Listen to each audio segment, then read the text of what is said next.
I spent last Thursday in London at the SAP Spend Connect event, the first big procurement tech event of 2024 for me, and I came away with the impression that Ariba is back.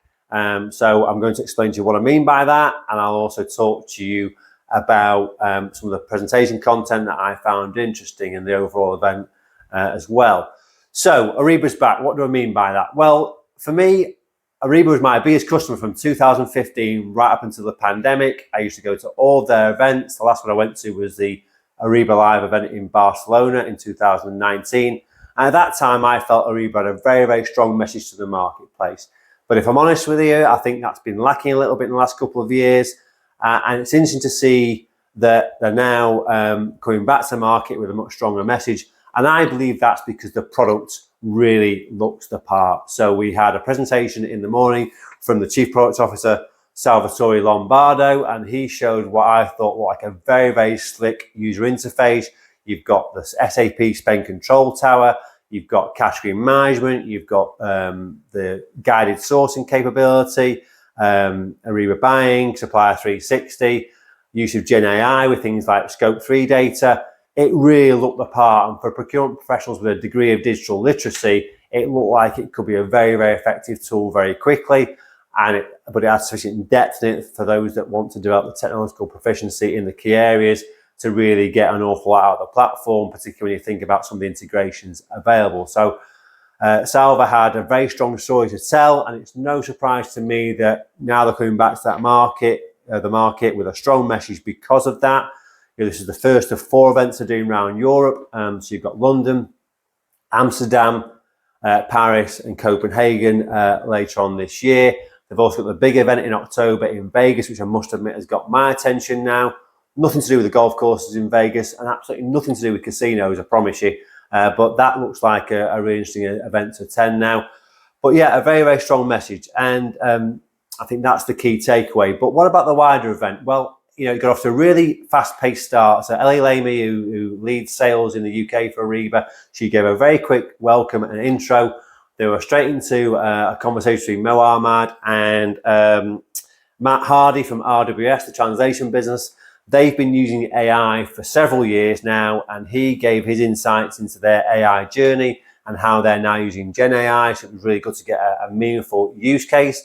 And it was all about their translation services. So not obviously comparable to procurement, but actually by the end of it, he and Mo were able to draw some comparisons about its applicability, if you will, to procurement. So for example, the cost savings they've achieved through efficiencies in the use of Gen AI. So really good to see a meaningful use case there. Then we had Salva about the product. Then after that, one of the presentations that I enjoyed the most. So we had Lazar from Ecovadis. We had Tara Mikhail from Accenture.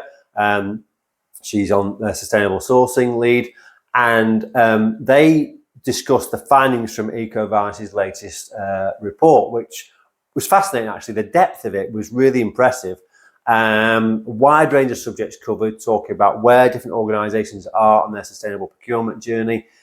Involved skills, which I was pleased to see. So what skills have been used so far in sustainable procurement? What skills are likely to be in demand in the next couple of years? That was fascinating.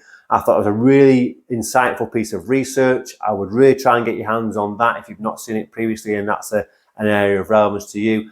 And they really summed up the sort of tell, not sell mindset of a lot of the best presentations that we've seen at our events. And certainly that was the case on Thursday, where they're sharing information, building credibility. It's not some thinly veiled sales pitch, which I think we're all tired of now.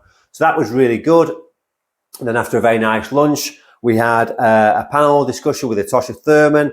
She had Savita Mason from NHS and Jan Francis from Visa. And that was quite a wide range discussion, which I really enjoyed. Again, great to see digital skills on the agenda. Interesting to get Savita's thoughts on that. I wanted to ask a couple of questions, but we ran out of time. But I was lucky enough to speak to Atosha after that session, and we spoke about digital skills and where we think we are, and it was quite a meeting of minds, because I think we share the view that there needs to be more investment in digital skills in the procurement community if we're going to get better adoption, better use, better value from these solutions. It was also quite inspiring to hear Atosha talk to me about what they're doing on digital skills for people from underprivileged privileged backgrounds in the States, something which she's been very much involved in. And it was great to see that SAP investing in young talent, diverse talent. That's fantastic. It reminded me of the conversation I had, which is on our YouTube channel with Richard Jowers last year, talking about the apprenticeship system in the UK. So kudos to SAP for investing in young and diverse talent. That's really great to hear and very valuable. After that, we had a series of breakout sessions. I went to see the Accelerated Source to Pay and Keelvar presentation, which was very insightful. I also went to Zip as well. I missed another one because I was busy networking with all the people that I'd placed at Ariba back in that period before the pandemic. And it was great to see so many friendly faces, people really enjoying their careers at SAP, been there several years now. That was fantastic for me to see. Gives me a lot of job satisfaction that actually those people made good career moves with my help. And then we finished the day with Dame Kelly Holmes and her Olympic mindset, which was fascinating, really, sharing her journey with the successes in athletics, of course. James Marlin got his 2004 Olympic ticket signed, which was a really nice touch for James. And then she talked about the causes that she's passionate about later in life, how she's found her voice later in life, the things she's faced in terms of the prejudices against the person she is. That was really inspiring and a great way to finish the presentation before a bit of networking and drink. So overall, really good day. If you're going to get a chance to go to these SAP events, I really would encourage you to do it. If not, try and see the new interface. Because if you're interested in full suite, then I think they've got a strong story to tell in a very interesting market at the moment. Thank you for everyone for all the nice feedback on the videos. Really appreciate it. All of you said you don't like it because you're worried your boss thinks you're looking for a new job. I'll talk about much more than recruitment now. Come on, like it, comment. Let's get some conversation going. Let's get some discussion going about skills and these opportunities. So thank you. Hope you found this useful. And if you're going to any more events this year, come and say hello. I'd love to meet you.